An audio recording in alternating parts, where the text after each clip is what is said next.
Yeah.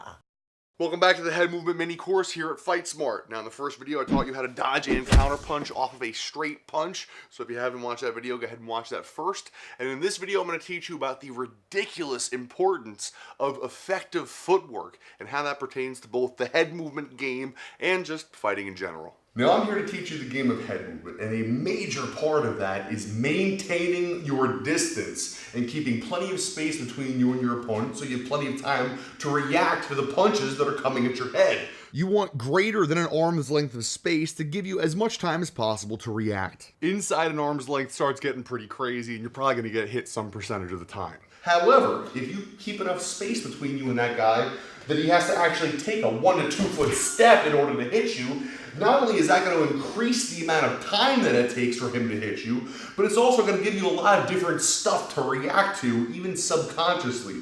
So you might notice the moment where he actually pushes his leg into the ground to blast himself forward. You might see his torso moving at you. You might even see his arm start to load something up and kind of betray the punch that he's actually going to throw on his way in. Your brain can react to these subtle impulses in milliseconds if you train it to, so make the guy take a step. So how do we do that? Now the most fundamental way to keep your distance is by building the ability to blast backwards in short bursts, ideally faster than your opponent can move forward with a punching combination. Now this may or may not be completely obvious, but as a standalone reaction to a punch, a simple blast backwards will make literally everything miss. So D goes to hit you with a straight punch. I'm good. D goes to hit you with a hook.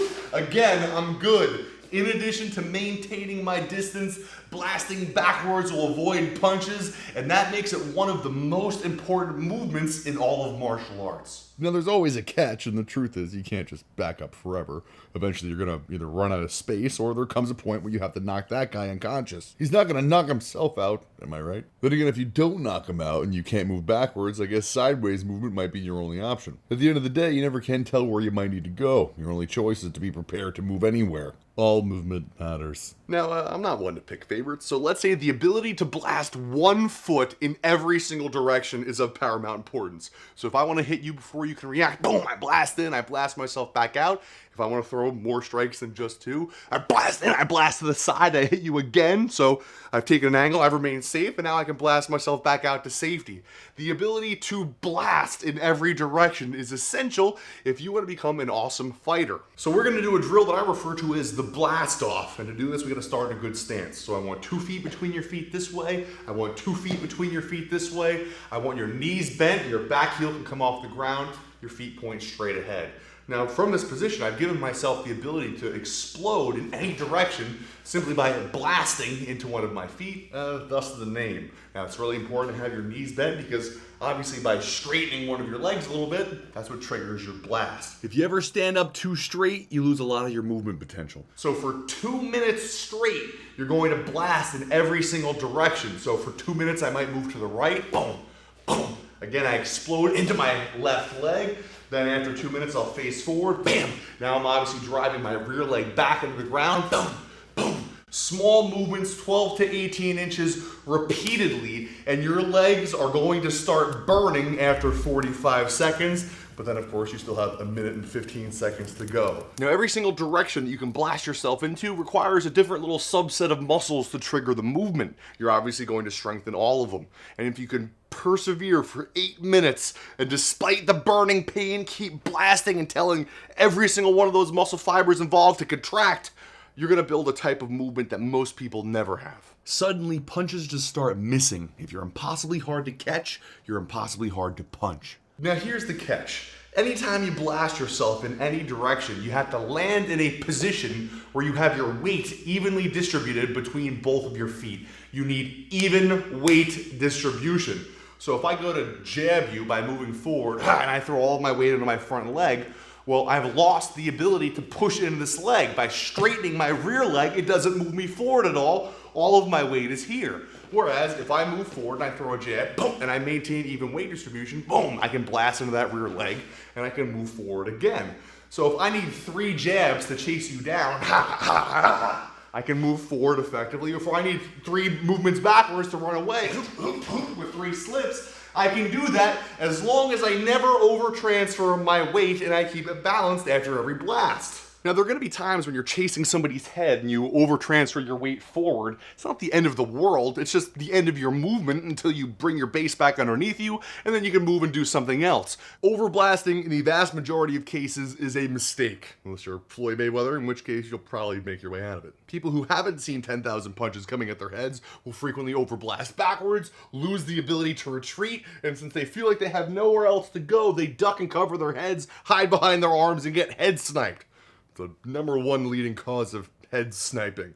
So look, it's a problem, but fortunately it's a problem we can solve in like 2 minutes with a simple drill called floor pinches, or the floor pinch, if you only do one of them, which would not be as effective. Floor pinches, because you should do more than just one. Now to execute a floor pinch, I'm gonna have you blast in any direction and literally pinch the ground between your feet on your second step, or your replacement step as I commonly call it, the one that brings you back to your stance. So if I'm moving to the right, I pinch for 2 seconds, my knees might squeeze in, I certainly feel the strain on the insides of my legs as I'm blasting forward. Obviously the muscle changes, now it's whatever muscle it is that brings this rear leg up into my stance. Now both legs, front and back, are gonna pinch as hard as possible for that 2 count, and this particular muscle actuation has some very interesting effects. Now the first thing this is gonna do is it's gonna strengthen a very commonly neglected subset of muscles in your legs, and those are simply the ones that trigger the replacement step. So if I want to slip a punch on you, boom, I slip in, I brought my base with me, bam, I can move right to a well-balanced hook instead of obviously just reaching and constantly widening my stance out. So it'll make you faster moving around in your stance. Speed is good. You're goddamn right. Don't do drugs. Now, more importantly, this is going to help you change directions more easily by exerting a force in the opposite direction from where you're moving. So for example, if I'm throwing a 1-2, instead of just pitching my weight forward and leaving it on my front leg, if I bring this back leg with me and I use it to pull on the ground, it will literally pull me back into a stance, or just pull me to the point that I'm not pitching over my weight. It'll stop my overblast, okay? So the right foot and the strength that you can build in your replacement leg will be literally enough to stop your combinations, redirect your body, and obviously keep your weight evenly distributed. So by doing this simple drill and doing these floor pinches, you'll be creating a break for your explosive movements, because quick changes in direction are always handy. And on top of everything else, these same muscles will give you tremendous power in your punches. So if you want to throw a big left hook, boom, you've now built the muscles that can pull you further into that strike, thus adding more power. And of course, at the exact same time, we're going to be blasting off of the other leg, bam, another movement that we've strengthened, which again connects your power to the floor. 2 simple drills. If you blast for 2 minutes in every direction and then you do 1 minute of floor pinches in every direction, it's 12 minutes. 12 minutes to build arguably the most important movements in all of martial arts and fully connect your power to the floor from the ground up. So, you should do it. Now look, I know I haven't shown you anything groundbreaking in this video yet, but you have to keep in mind it's all about how you spend your time and your energy.